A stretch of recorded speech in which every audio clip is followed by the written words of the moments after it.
everyone, good afternoon. I'm Krishna Prashant, Senior Advisor with the Education USA office in Chennai. Thank you for one and all. Can you hear me? Yeah, it's on. It's on. Okay, sorry about that. Thank you for everyone who's here today in person and those who are watching us virtually from wherever you are. And today's presentation is on curricular practical training, which is CPT, or the optional practical training opportunities, which is OPT. So it's CPT and OPT opportunities in the US. Okay. So before we begin, as always, a little bit about us. For those who already know us, that's great. For those who do not know us, Education USA is the official source of US higher education, which means we provide accurate, current, comprehensive, and unbiased information, right? And we are funded by the US Department of State. What that means in simple words is we are funded by the US government. And our centers, the Education USA centers are there in almost 170, 180 countries, total about 400 plus centers, right? In India, we are located in Chennai, Mumbai, Hyderabad, Kolkata, Delhi, under the United States India Education Foundation banner. And there are two other independent centers, one in Ahmedabad and another one in Bangalore, okay? All right, so today's session goals, we will talk about optional practical training and curricular practical training. So you get a fair understanding of what are the opportunities as a student you would have. This applies to anyone who's getting ready to go to your undergrad, grad, PhD, whatever be it, okay? All right, looking at the first slide, right? So I assume you guys understand you can work up to 20 hours on campus part-time, right, as a student. There's also something where you can work off campus. If you didn't know, there is curricular practical training and optional practical training that you can make use of to gain hands-on experience off campus. So in a little bit, we'll talk about how you could do that and everything related to that, right? So quickly touching base on the on-campus authorization, you could work up to 20 hours a week on campus. It can be working in residence hall, cafeteria, bookstore, library, wherever it is, right? Let's assume that's assuming that you did not have a graduate assistantship or a research assistantship or a teaching assistantship, right? So if you, let's say if you get one of those assistantships, then you could work up to 20 hours a week using one of those assistantships, right? And well, how do you work? How could you work off campus, right? You can use one of these two opportunities: curricular practical training and optional practical training. In fact, you can use both these opportunities. What's the difference between these two, right? CPT, OPT, right? CPT is something where you could work, get hands-on experience while you're still studying as a student, right? Whereas OPT, optional practical training, is a window or a phase where you could work off campus after your graduation. Right. Okay, so this is typically what's the objective of OPT and CPT: opportunities for international students to apply their theoretical knowledge in a practical setting, right? So which means you can work only in your related field of study, right? And of course, you make the most of the American educational experience. And one of the ways, there are two options to make use of that is CPT and OPT. So during this time frame, you could be compensated, or you may not have to be compensated. It depends, right? If you get an internship, let's say hypothetically, where you're getting paid, then I'll talk about what are the things that you need to do. There can also be internships at times where you're not paid for it, and then I'll talk about all of that too. Okay, what is CPT, right? Curricular practical training. Like I said, you could make use of your CPT period only when you are a student who is still pursuing whatever course you are pursuing, right? What is the duration of CPT? Typically up to 12 months, not exactly 12 months, slightly less than 12 months. It can be 11 months and 29 days, right? At any point of time, if you work beyond that 12-month period, you would start eating into your OPT period, right? So which means of your 12-month OPT period, that number of days that you extend your CPT will cut into your OPT period, right? So we'll go further down as we go to the next slides. Okay, curricular practical training, academic credit may be awarded. Why do we say may be awarded? That's because of the fact that, let's say you are you got an internship in summer, right? A year after you went to the US, you got an internship in summer, and then let's take both situations. The employer says in one situation that you will be rewarded in terms of compensation, right? So what you have to do is you will be required to take a course right, for which you can earn credit, and that is absolutely mandatory. The other scenario could be where you get an internship for which the employer says, okay, it's more of an unpaid internship. Do you still want to make use of the internship, right? So which means you will still apply for your CPT. However, you may not really need to take that course, right? Was that clear, or do you guys want more clarification? Any specific questions? Okay, I'll repeat that again. So let's say you get an internship to work in summer or spring or fall or any semester, right? And for which the employer says you are not going to be compensated, which means it's more of an unpaid internship, right? So at any point of time, if you do an unpaid internship, you may not be expected to take a course in college, right?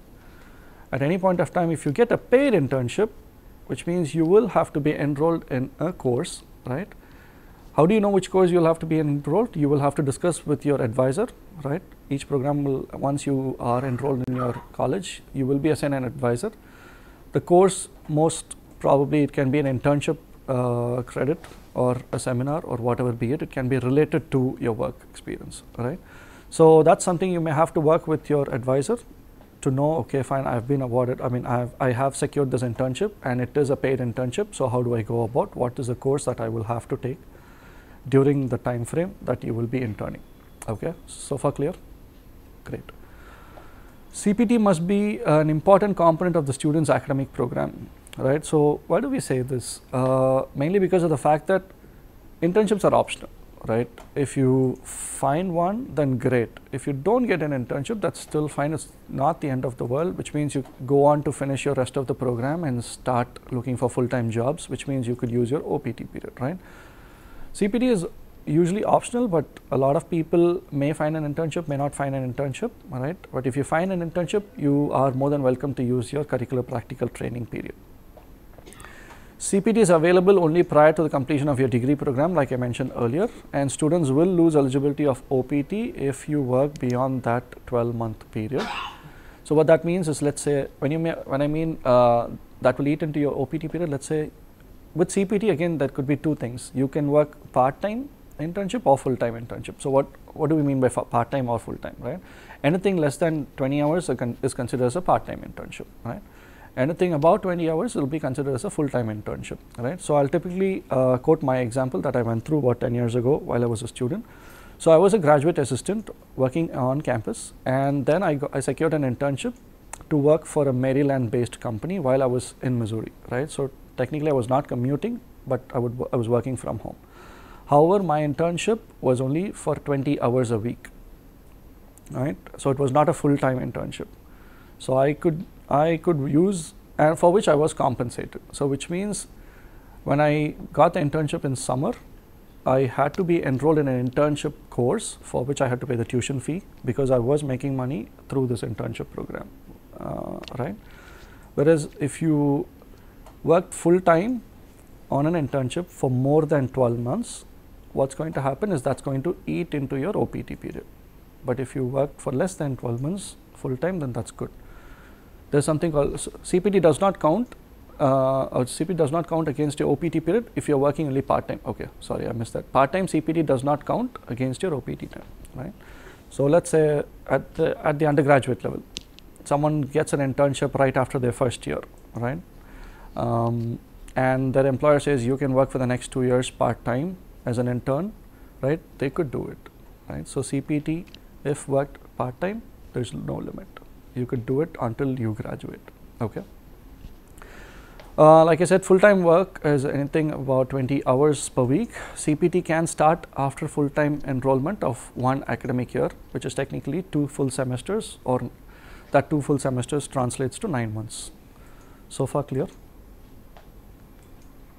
Okay. So what's the difference between CPT and OPT? Like I said, the primary difference is you get to start working while you're still a student, whereas here OPT can be used only after you graduate, okay?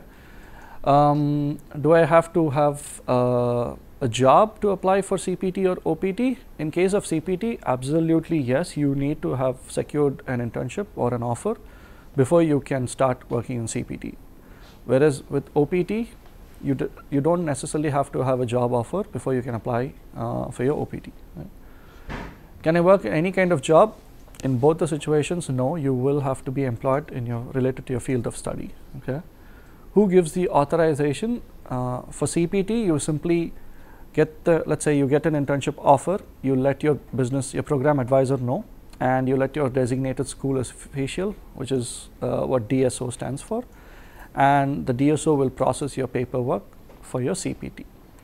In case of OPT, you let the DSO know that you've secured a job, or let's say you do not have a job, but you're thinking about getting a job starting from this date. You just let the DSO know, you fill out a paperwork, and the DSO recommends it to USCIS, and the USCIS gives you OPT approval through a piece of document which is called the EAD card, which is the Employment Authorization Document.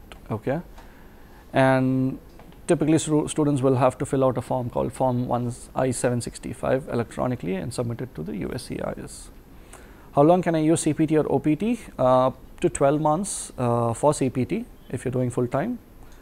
And for OPT, the maximum length of OPT approval is 36 months based on the possibility of a 24-month extension, and this applies only to those students who will be pursuing programs in STEM, which is science, technology, engineering, or mathematics, right?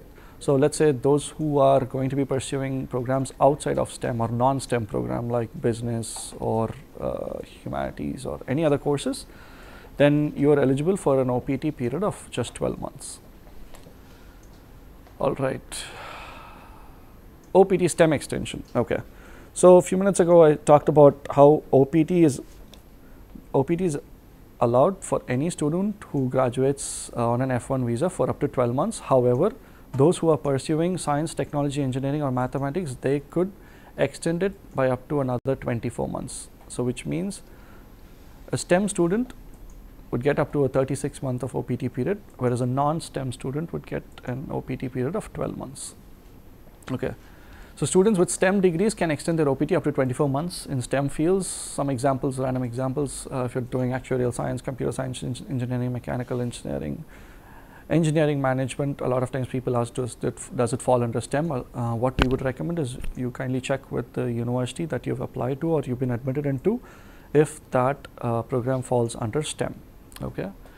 Yeah, and some examples: physical science, science and technologies, etc. Right. One of the things that you let's say when you apply for an OPT extension, one of the things that you are expected is you have to be employed with a company that is E-verified. Okay. Only then when you apply for an OPT extension, you will be considered, or you may be considered. Okay. So what does an E-verification stand for? Employer must have E-verify status by the US government. Okay. And typically E-verify is an internet-based system that allows businesses to determine the eligibility of employees to work in the US. So there's a lot of stringent policies that a company should have met in terms of E-verification status, right? So that's something that you might want to keep in mind. So let's say, I'll give you a typical example. Let's say you just ended up getting an offer from a very small or maybe a startup who is not really E-verified yet. So which means you could use your OPT period for the first year, and then when you're trying to apply for an OPT extension, if that employer is not E-verified, then you may not be able to get your OPT extended, even though you may be a STEM student, right? In that case, what is that you need to do? You may have to find a different employer who is willing to offer you a job who is E-verified as well, right? So far clear? Okay, CPT timeline, right? So step 0 in terms of CPT is obviously you should have a job offer first, right? Or an internship offer, right? And then you find, you fill out the CPT application form, typically paperwork, after you discuss about the offer with your advisor. Okay, and your offer letter should typically carry all these basic details like the student name, job title, company name and address where you'll be working, start and end dates of the employment, right? And if it's part-time or full-time, so which is typically work hours per week, and a brief description of the work to be performed, and if you're going to be compensated or not. All of these details, when you get in touch with your designated school official, he or she will be able to tell you all of these details, right? And meet with your academic advisor and have him or her complete section 2. There's so it's a two-part form. So you complete the initial section, and then your advisor completes the section 2, and then you turn it into DSO, right? If you have to register for classes, register for CPT class if applicable. Once again, class must be in your major, and if you are getting compensated for your internship, then you will have to register for the class, right? And turn in all the application materials to the designated school official, who will then approve your CPT form, and after which you can start working. Right? All right, with OPT, I think maybe this should probably be on top. You do not really have to have a job offer while you get ready to apply for your optional practical training period.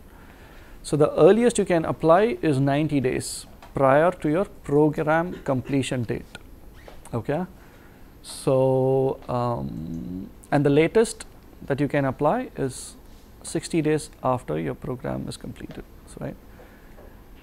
And USCIS, you typically apply to USCIS, US Citizenship and Immigration Services, and you do not want to apply past the 60-day period, otherwise you will probably be out of status.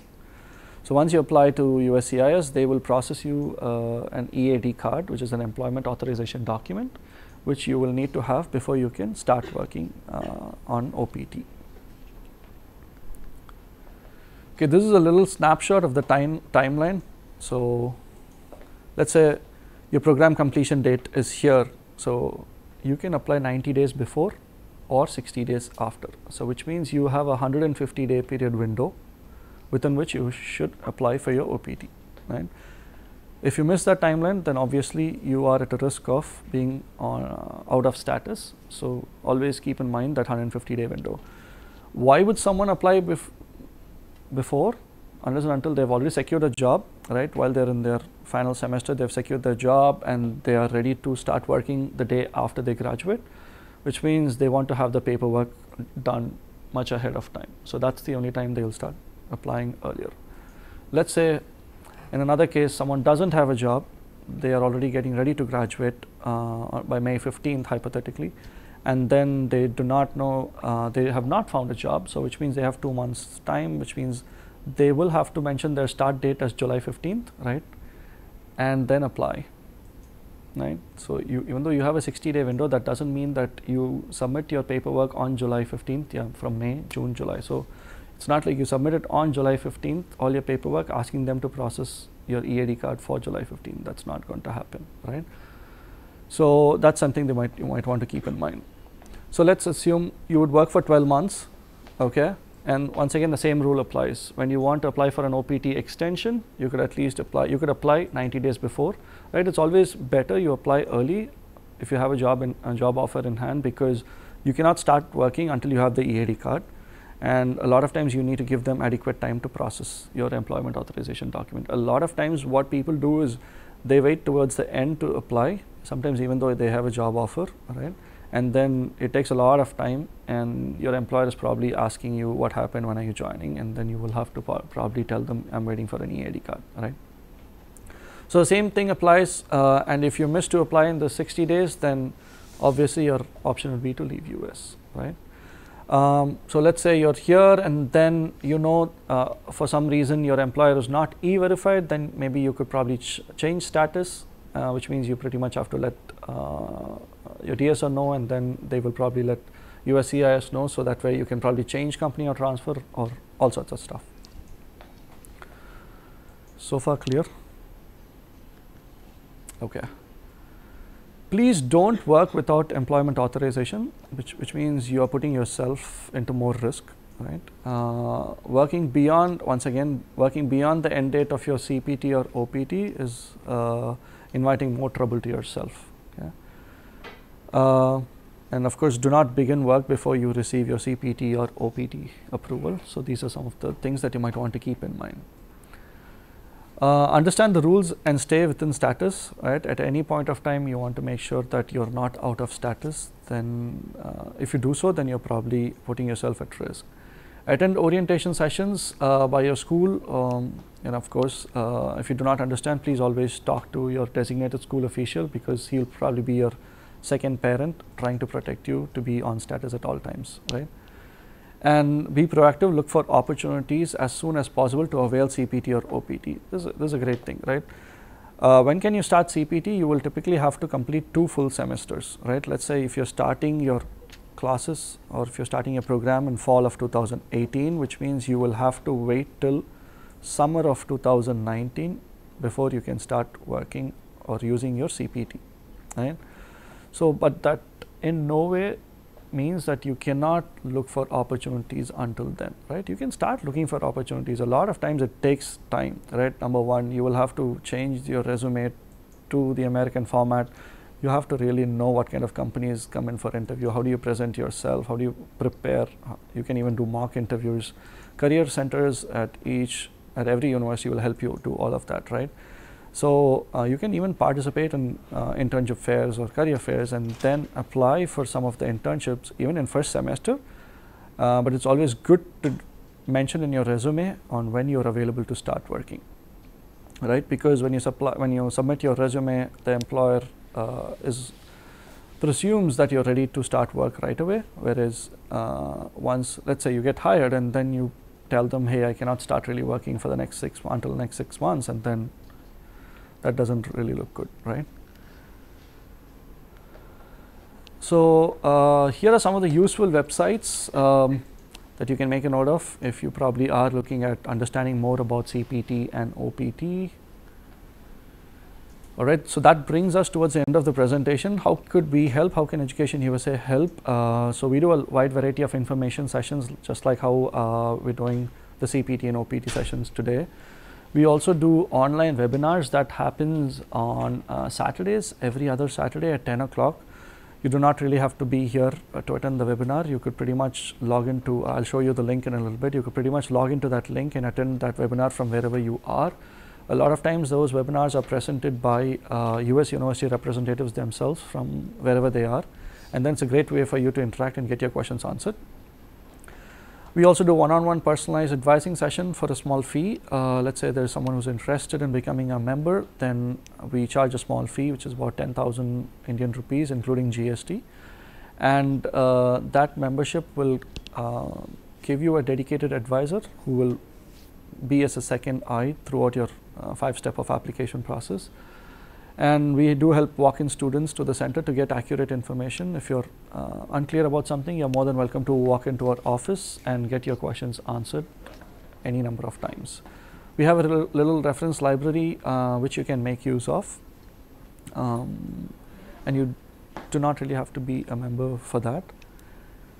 Okay, what are our upcoming sessions? On Thursday, April 19th, so which is 2 weeks from now, we are doing a visa information session. So for all those who have your I-20 right now and then your next step is to apply for visa, that's a great session for you. Thursday, April 19th at 3 o'clock, okay, for which you will have to register on this link, okay. And all of these details are all, should be available on our Facebook page and website, okay. And subsequently, we are also doing 2 other visa information sessions on May 17th and June 21st. The best part of all these 3 visa information sessions is a consular officer is going to be here and presenting all of this information session. So it's a great way for you to get your questions answered, anything and everything about applying for a student visa. And then on Friday, July 6th, we are doing a pre-departure orientation session. So what that means is, okay, so your next step is you apply for visa, and after you get your visa, what next? You probably are not sure what you need to be doing, right? So that session, pre-departure orientation session on July 6th, will tell you everything about what you need to be prepared with, right? From here until you get there, and then once you land there, what are the things that you need to do? So we do a wide variety of topics, right? We bring in current students to talk about current life cycle, current student life experience on campus.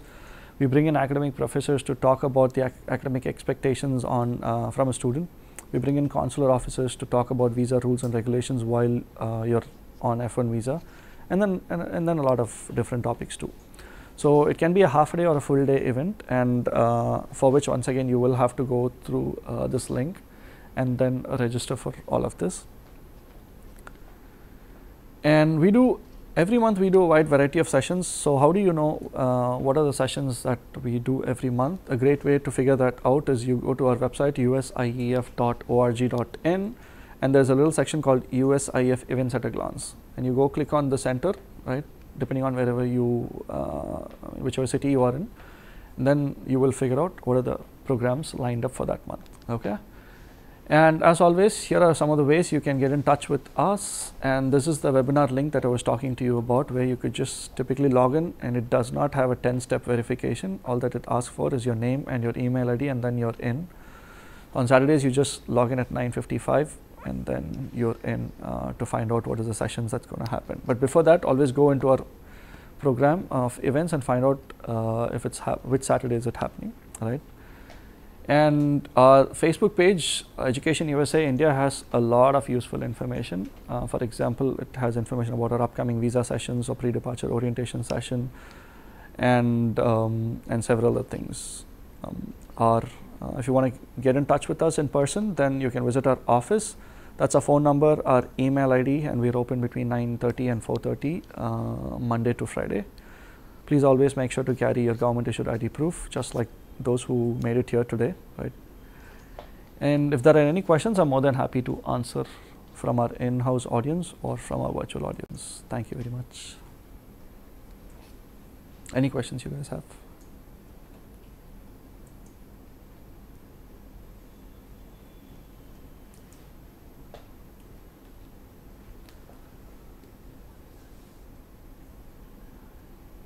Any questions related to CPT, OPT? Go back to the slide with the links. This links? Oh, this one? Okay.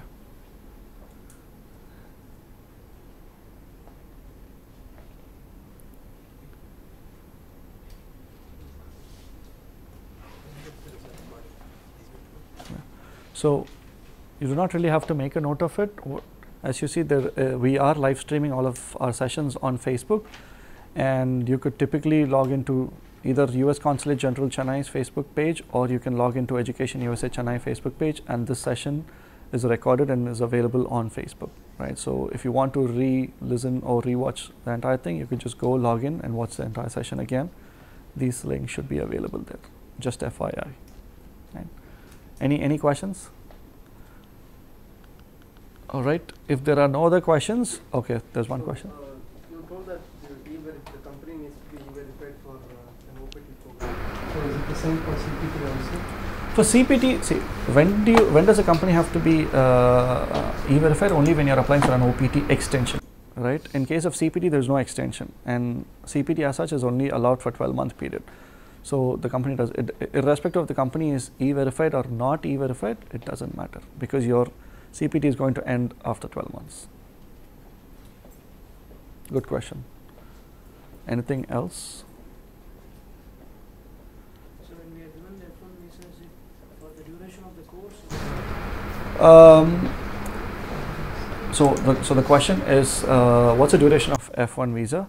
A lot of times if you're applying from India, then your F1 visa is valid for up to 5 years, but that doesn't mean that you get to study for all 5 years, even though your program duration is only for 2 years. What is very important is for you to be on status at all times, right?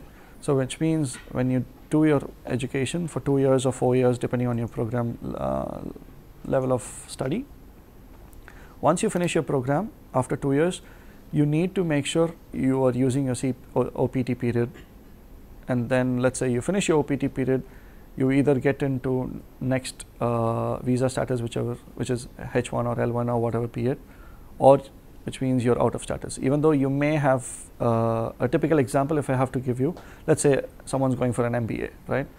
The program of study can be for 2 years, and then they use their OPT period for 1 year, and let's say they do not get sponsored a H1. So which means even though the visa is valid for 5 years, that doesn't mean that they could still stay on for another 2 years. They will have to move back to their host country, right? So I hope that clarifies. So it does not matter how much long you get the status. So how does it? How do you know? Manage with whether my course is finished or not? Okay, so the question is, how do I know if my course is finished or not? How do I remain on status, right? So your typically your I-20 is going to state your start date and end date of the program, right? So which means you are expected to complete by that end date. Let's say if you're not able to complete by that end date for some unforeseen reason, then which means you've already notified your advisor, your designated school official that you're still studying and you're still as a full-time student, right?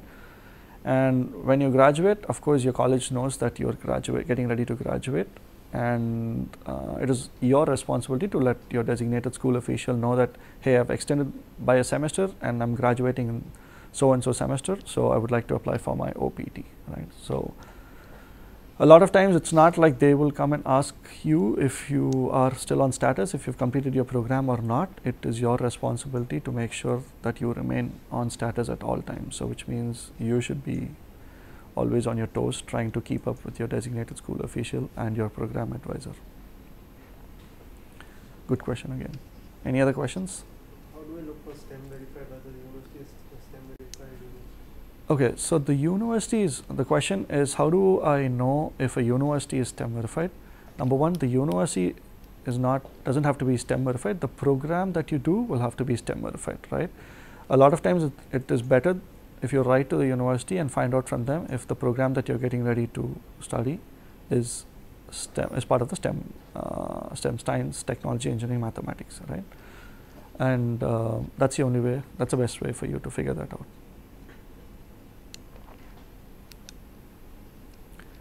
Anything else? Well, if there are no other questions, then thank you for patiently attending the session from wherever you are. And our next session, like I said, is on April 19, Thursday at 3 o'clock. And that session is on how to apply for a US student visa.